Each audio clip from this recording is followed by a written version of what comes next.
Vous voulez louer un bien en Espagne et vous ne savez pas comment choisir le bon locataire, alors regardez bien cette vidéo. Dans cette vidéo, je vais vous donner des trucs, des astuces, autant d'agent immobilier, c'est mon métier depuis 2017 maintenant, mais également en tant que propriétaire. J'ai plusieurs appartements que je loue à des locataires et du coup j'ai aussi des astuces pour qu'évidemment ça se passe bien pour mes propres appartements.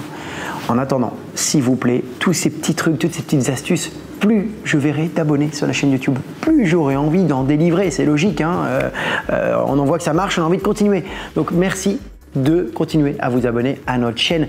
Vous êtes plus de 10 000. Franchement, je ne peux que vous dire merci et je vous dis ne quittez pas, je vous amène toutes les petites astuces dans la vidéo. La première chose, la préparation de votre bien. C'est la base, vous allez me dire, mais oui, assurez-vous que votre bien soit propre, soit attrayant, soit bien décoré, soit rangé. Un locataire, quand il va visiter votre bien ou qu'il va voir les photos de votre bien, il ne veut pas s'imaginer que s'il aura fait le ménage, ce sera mieux, que s'il aura rangé, ce sera mieux. Le locataire, il veut s'imaginer signer le bail aujourd'hui et demain mettre sa brosse à dents sur le bord du lavabo. Donc assurez-vous que votre bien soit dans les meilleures conditions possibles. Le prix du loyer est fondamental et je dis à tous mes clients, est-ce que tu veux choisir ton locataire ou est-ce que tu veux que ce soit le locataire qui te choisisse? Qu'est-ce qui se passe quand j'ai un loyer qui est trop élevé? Imaginons que la moyenne du marché, ce soit 800 € et je me dis, j'ai vu que mon voisin avait loué à 1000 €, je vais mettre à 1000 €. Ok, d'accord, c'est possible. Mais potentiellement, ceux qui vont visiter votre logement, il va y avoir des bons dossiers et des moins bons dossiers. Qui est-ce qui va finir par accepter de prendre votre logement dans ces conditions parce qu'au final, il n'y a aucun autre propriétaire qui veut louer le logement? Eh bien, ça va être celui que potentiellement vous n'auriez pas voulu. Ça va être celui qui va avoir un gros chien qui potentiellement peut créer des dommages dans votre logement. Ça va être celui qui a des revenus qui potentiellement ne couvrent pas le montant du loyer.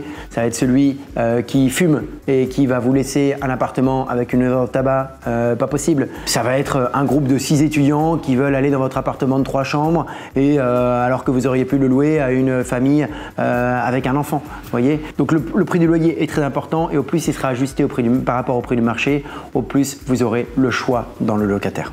La troisième chose qui est très importante, c'est qu'au moment où vous rédigez l'annonce, il faut décrire le locataire idéal. Il faut être très clair sur ce que vous attendez pour éviter de perdre du temps et de faire perdre du temps aux gens. Donc si vous voulez des étudiants, dites-le, je veux des étudiants. Si vous voulez des gens qui sont en CDI, dites-le, je veux des gens qui sont en CDI. Il n'y a aucun problème à être très clair tant qu'évidemment votre annonce n'est absolument pas discriminatoire sur des catégories raciales, de religion ou autres. Ça c'est la base évidente, mais je tiens à le préciser quand même et ça ne serait évidemment pas légal. De la même manière, ce que vous pouvez faire, c'est expliquer quelles vont être les conditions.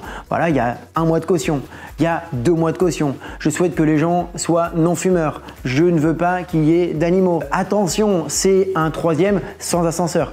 Toutes ces choses-là, si vous les mettez dans l'annonce, vous allez vous-même gagner du temps au téléphone et éviter de vous répéter. La 4e chose, ça va être le processus de sélection. Vous allez évidemment recevoir des candidats, il va falloir les sélectionner. Sachez qu'un locataire qui cherche un appartement, il ne reste pas non plus à chercher un appartement pendant 1 mois. Donc il va falloir aller vite.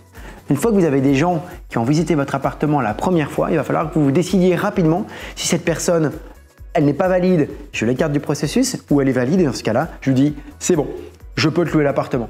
Il est possible que cette même personne vous dise j'ai d'autres appartements à visiter aujourd'hui et demain. Je vous donne ma réponse. En général, ce n'est pas forcément bon signe. Ça veut dire que votre appartement n'est pas forcément son premier choix.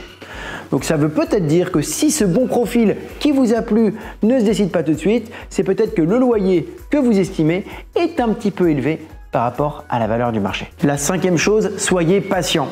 Patient oui, mais pas trop non plus. Je vous explique. N'attendez pas trop longtemps non plus pour louer votre appartement. Pourquoi? Parce que chaque jour qui passe, c'est de l'argent. Alors d'accord, on a envie de le louer 1000 € parce que la moyenne elle est à 800 €. Très bien, mais si vous attendez 3 mois, au final vous aurez perdu 3000 €. Et qu'est-ce que ça aurait été si vous aviez juste voulu le mettre à 1000, vous l'auriez mis à 900?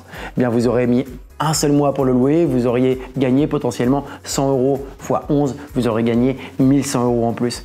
Donc faites attention par rapport à ça. La 6e chose, on y arrive, on a un match entre propriétaire et locataire. Il va falloir qu'on vérifie tous les documents, le dossier du locataire. Donc on va lui demander son contrat de travail, on va lui demander ses dernières fiches de paye, potentiellement un garant, et on va redemander les mêmes choses au garant. D'expérience, j'ai déjà vu des gens qui avaient photoshopé leur contrat de travail.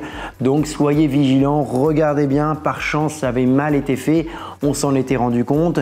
Il y a un dernier filtre que moi je vous recommande très fortement, c'est de passer par une assurance loyer impayé qui vous couvrira dès le moment où vous déclarerez un sinistre, et ce sinistre il sera déclaré à partir du moment où vous n'avez pas reçu votre loyer. Donc en général c'est à partir du 15e jour du mois. Si on n'a pas reçu le loyer, on déclare, et à ce moment-là c'est l'assurance qui prend tout en main. C'est royal et ça coûte en général la moitié d'un loyer pour une année complète. Le 6e point que je vous conseille, c'est un petit truc que j'ai déjà fait plus d'une fois, c'est tout simplement le locataire est là, on est dans la visite, il vous dit « moi je suis intéressé », très ancien propriétaire. Et il faut le faire tout de suite, parce que s'il vous dit oui, il compose le numéro, il vous passe le téléphone, et ce qu'il ne peut pas faire, c'est appeler son cousin en lui disant « hey, tu te fais passer pour mon ancien propriétaire ».